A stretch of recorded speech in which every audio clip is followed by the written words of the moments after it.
Assalamualaikum warahmatullahi wabarakatuh. Apa kabar anak-anak ibu semua?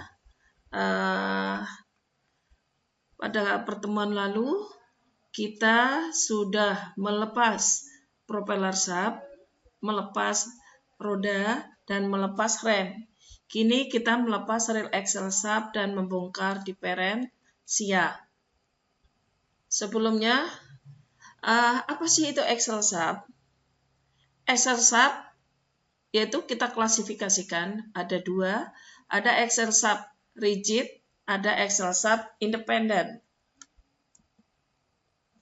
Nah, fungsi dari axle shaft itu sebagai penumpu beban roda atau dudukan roda dan penerus putaran mesin ke roda.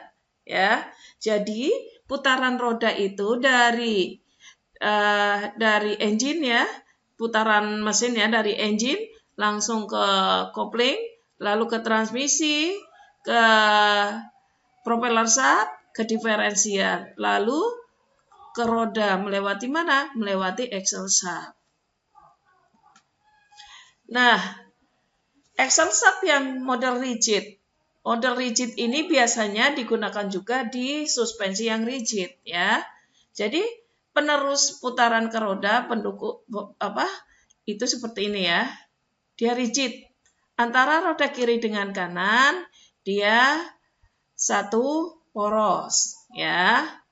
Ini dikatakan rigid, yaitu saling mempengaruhi antara roda kiri dan kanan. Biasanya digunakan di kendaraan berskala menengah ke atas dengan muatan yang besar. Juga ada kendaraan yang dirancang untuk medan-medan berat karena mampu menahan beban yang berat, misalnya kijang. Biasanya di belakangnya modelnya rigid ya. Nah, berikutnya yang axle shaft menurut letaknya ada front axle, ada rear axle. Front axle itu maksudnya dia meneruskan putaran roda juga sebagai tempat kenakel agar roda bisa dibelok-belokkan. Itu biasanya di bagian depan ya. Kalau rear axle itu di bagian belakang kendaraan. Nah, ini komponen-komponen rear axle. Kita lihat, kalau misalkan roda kita buka, ada brake drum, tromol rem, dan backing plate di sini ya. Nah, di sini ada axle flank. Axle flank ini tempat dudukan dari brake drum. Nah, di sini ada nut, pengunci dari axle retainer plate ini ke sini ya, ke belakangnya dari backing plate.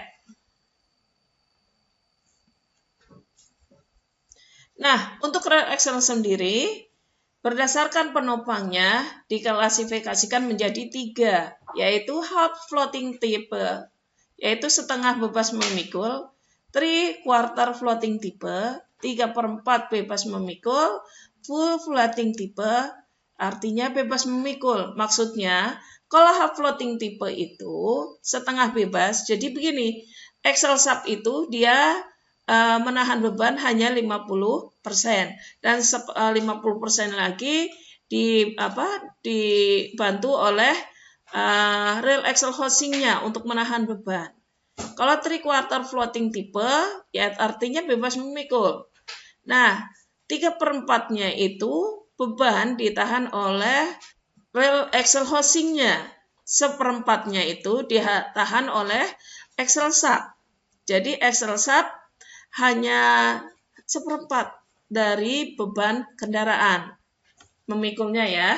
Kalau full floating type rear axle shaft itu berarti dia tidak sama sekali memikul beban, dia hanya untuk memutarkan roda. Nah, full floating ini semua beban kendaraan dibebankan kepada rear axle housing. Contohnya ini. Half floating type ya, setengah memikul. Bearing roda Ini lihat kalian, ini bearing roda, ya. Bearing roda dipasang di antara axle housing. Axle housing yang ini. Roda langsung dipasangkan pada ujung poros. Ini ujung porosnya ya, yang tadi kita sampaikan ini. Nah, ya. Keuntungannya, konstruksi sederhana, biaya produksi murah. Cuma kerugiannya nih, axle sap akan bengkok akibat berat kendaraan. Karena apa? Langsung dipukul oleh poros. Axle sapnya bisa bengkok, bahkan bisa patah jika tidak kuat menahan beban kendaraan. Jadi roda bisa menggelinding di jalan raya. Kalau misalkan patah, roda tidak ada yang menahan. Itu yang setengah bebas memikul atau half floating tipe. Nah, sekarang 3/4 floating tipe atau 3/4 bebas memikul. Kalian lihat di sini, ini ada wheel hub. Di sini ada bearingnya, ya. Nah, di sini axle housing. Real axle sub-nya ini di tengah-tengah. Ya, beda kan dengan yang tadi, bantalannya ada di tengah sini. Antara wheel hub dengan axle sub. Secara tidak langsung, axle sub ikut memikul beban kendaraan. Ya, hanya 1/4-nya. Kalau axle housing 3/4-nya. Nah, keuntungannya, berat kendaraan tidak semuanya diteruskan ke axle sub, sehingga axle sub tidak bengkok. Yang ini ya, kalau misalkan patah masih ada yang menahan, adanya bearing ini, ya. Karena adanya bearing atau bantalan. Nah, kerugiannya gimana? Akibat adanya gaya ke samping tetap menimbulkan kebengkokan. Jadi yang ini subnya masih tetap bisa bengkok, ya. Berikutnya full floating, bebas memikul. Nah, bedanya di sini ada 2 bantalan. Nah, bantalan pertama di sini. Ya. Di dekat roda di dekat diferensial, ya. Di side bearing ini ya. Nah, berikutnya ada di dalam di luarnya ini rail axle housing. Ini biasanya di truk-truk besar ya. Ini. Jadi fungsinya axle sub hanya untuk memutarkan roda, ya. Kalau beban ditahan oleh rail axle housing. Keuntungannya, berat kendaraan seluruhnya dipikul oleh axle housing sehingga axle tidak terjadi bengkok. Gaya ke samping juga tidak diteruskan ke axle sub. Nah, faktor keamanan lebih baik dan sanggup memikul beban berat. Terus kerugiannya biaya produksi mahal. Makanya kalau untuk kendaraan-kendaraan yang untuk beban berat itu harganya lebih mahal dibandingkan kendaraan yang kita gunakan untuk angkutan manusia ya. Nah, berikutnya cara kerja axle sub model rigid. Kalian lihat ini, karena ini satu poros ya, atau kaku, sehingga antara roda kiri dengan kanan saling mempengaruhi. Keuntungannya konstruksinya kuat.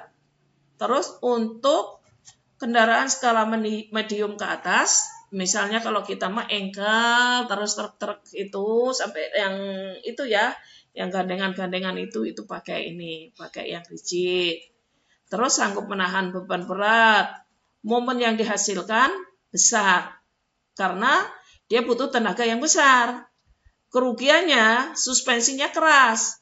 Karena apa? Apabila di sini ada lubang, di sini tidak, tetap yang sebelah kanan pun akan merasakan goncangannya dan akibat dari sebelah kiri yang terkena lubang. Nah, kendaraan berjalan bergelombang karena tidak stabil. Kalau misalkan di jalan yang huruf. Sudut beloknya kecil. Untuk yang rigid. Nah ini, sebelum melepas Excel sheet, ya, kita buka dulu di sini yang ada di diferensial. Kendorkan baut ini dulu, ya, supaya nanti pada saat membukanya kita enak. Nah, berikutnya pasang. Ya, ini setelah dilepas tromolnya, pasang ini. Alat ini, ya. Puller ini. Nah, kita tarik, kita hentak-hentakan ke sini sampai ininya keluar. Nah, ini kalau sudah keluar, ya. Berikutnya melepas diferensial. Sampai bertemu kembali di pertemuan berikut. Wassalamualaikum warahmatullahi wabarakatuh.